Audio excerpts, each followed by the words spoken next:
Hello, my name is Corey Smith. This is my introduction video for AEP 800. I'm 37 years old, been married for 11 years, going on 12 in October. Have two children, a 4-year-old son and a 2-year-old daughter. Currently live in Memphis, Tennessee. I'm from Tennessee originally. I've been teaching for 10 years. I'm certified pre-K 12. It's called SPED Modified and U.S. and World History in Tennessee. And I'm also certified pre-K through adult in Utah. I currently teach at Germantown High School in Germantown, Tennessee. We have a little over 2,000 kids, about 70% African American. It's in a very affluent area of Shelby County. Um, the average income for a family is like $100,000. However, because of the way our district is structured and set up and the split between Germantown Municipal and Shelby County schools, we're actually a Title I school, which is pretty amazing. Our school is surrounded by $1 million homes, $500,000 houses, and we're a Title I school. So it makes for an interesting demographic and just unique. Prior to coming to Germantown, this will be my third year starting the school year at Germantown. Prior to coming to Germantown, I lived on the Navajo Nation and taught at Navajo Mountain High School in Navajo Mountain, Utah. Very small community of about 350 people on the border of Arizona and Utah on the Navajo Nation. We had 30 kids in our school. 99.9% of them were Navajos, except for our science teacher's son, who was a Caucasian. 90 miles to the closest grocery store, 40 miles to the closest gas station, and we were really, really out there in a remote area. About half of those people, that 350 in the community, didn't have running water or electricity. So that made for a very unique experience. Only out there for a year because we were pregnant, didn't know we were pregnant when we moved out there with our daughter, and it makes it very difficult with little kids to live out there when you're not from there. It just made it very difficult. Prior to going to Navajo Mountain, I worked at Seoul American Middle School in Seoul, South Korea on Yongsan Garrison. It is a DODEA or DOD school. You might have heard of those. Taught special ed in middle school, athletic director, basketball coach, those kind of things. Really enjoyed that job. Uncle Sam was making cutbacks, and I was the low man on the totem pole, so first one to go. Prior to going to Seoul, we worked in a little town called Gyeongsan, South Korea. We taught English as a foreign language to Korean students in Korean public schools through the EPIC program or English program in Korea. And then prior to going there, my very first job that I only did for 1 year was in Gleason School in Gleason, Tennessee. 500 kids pre-K through 12, and the sweet potato capital of the world is what the little town's called. 99% Caucasian, very small, very rural, very tight-knit school. Coach basketball there, which I do. I've coached basketball everywhere I've been in some way, shape, form, or fashion. So it's just kind of what I do. But that's it for that. As far as the critical reflection goes, technology is very important in our world today. There's no getting around it. There's no way not to get around and use technology. Um, Everything in the outside is based or will be based in technology. You don't have to talk to another person nowadays if you don't want. Text, email. You don't even have to call if you don't want, because you can get an automated voice whenever you do something like that. You can have your groceries ordered and delivered to the curb in larger cities. Uber now has a program called Uber Eats, who brings meals to your door that you order. You don't have to do anything because technology advances so much, which is scary, the isolation effect it can have. In school, I think it allows for a greater range of assessments. I think with all things, we do a NWEA MAP test, and that's a really big assessment in the state of Tennessee. And I can see things like this coming along. When I was in Utah, all standardized state tests were on the computer, all online. And I think it also allows for greater ideas of presentation for the students. They can become active learners and producers, and they can get they can get across their message of learning rather than just writing things down or answering questions. I think it is absolutely essential for collaboration and assessment. Um, Teachers really, really, really should use technology to collaborate more. That's something I'm trying to get going at my school now, but we have a lot of old teachers. I mean, teachers who have been at our school for 30 plus years who really, really fight technology. The only reason they use it for assessments is because somebody's told them they have to.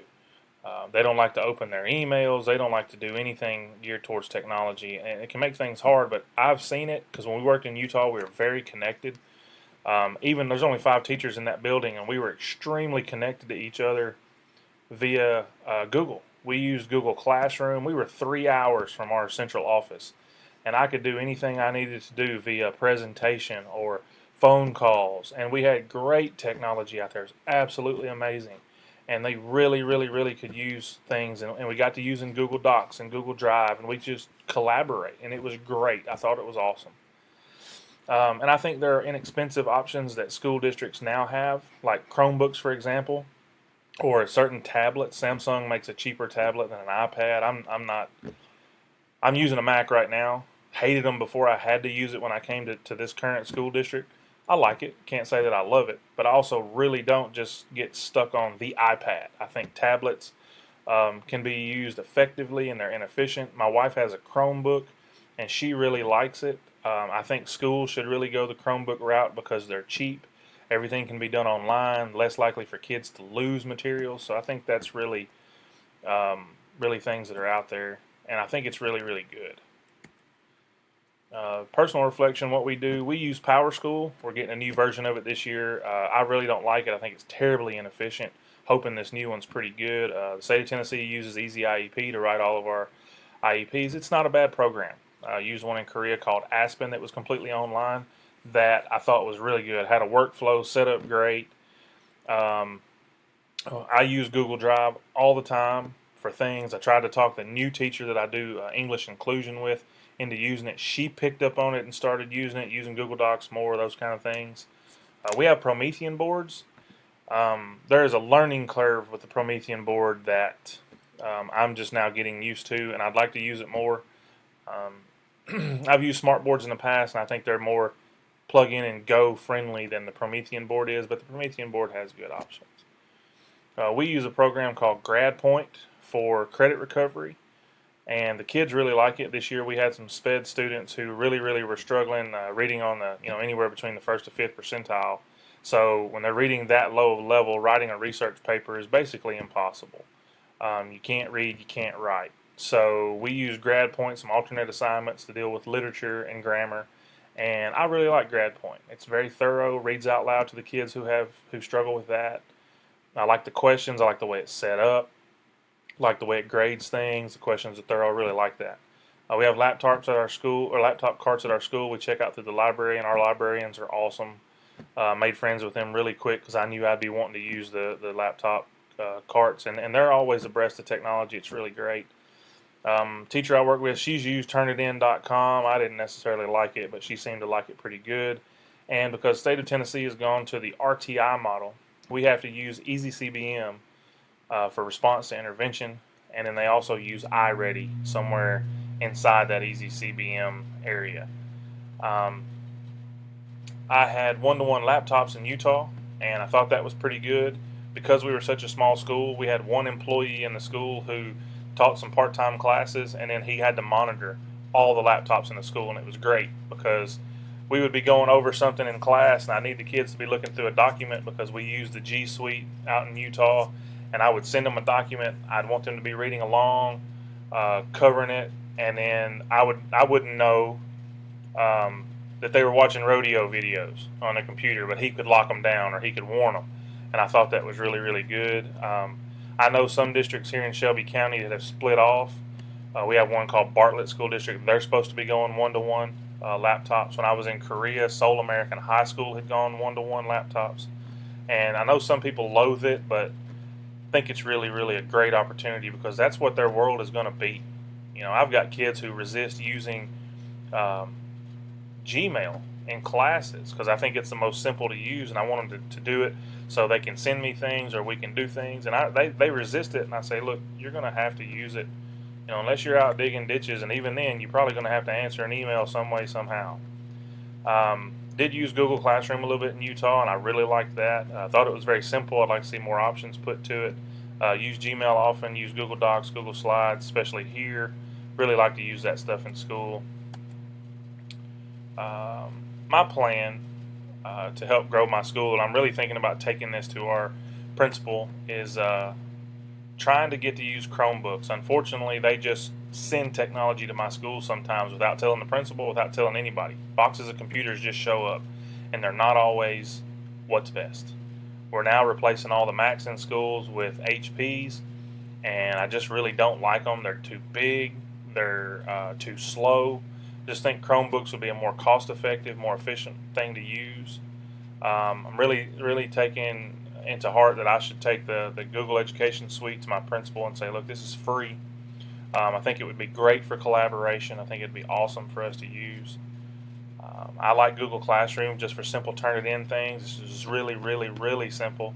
You don't have to worry about kids going in to turn it in. And, some of my SPED kids who have short-term memory problems, long-term memory problems, processing problems, they can't remember a password from one day to the next. And if they write it down, they lose it.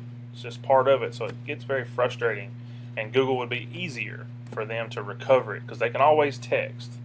They're interested in texting, so they can always get the recovery information on their phone.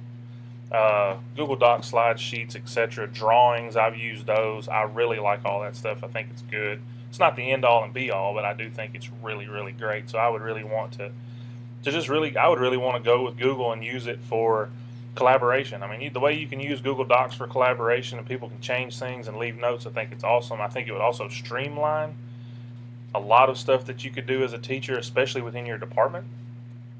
Some days, instead of having to get together and meet for your PLC, which is what we have, the professional learning communities, um, you may just be able to do it from your computer. You got everybody opening the document, everybody's there, everybody's typing back and forth to each other, and I just think it makes for better efficiency. Hope everybody enjoys the class. I'm looking forward to it and maybe learning some new things that I've never seen before, and I think it'll be great. You guys have a good day. Thank you.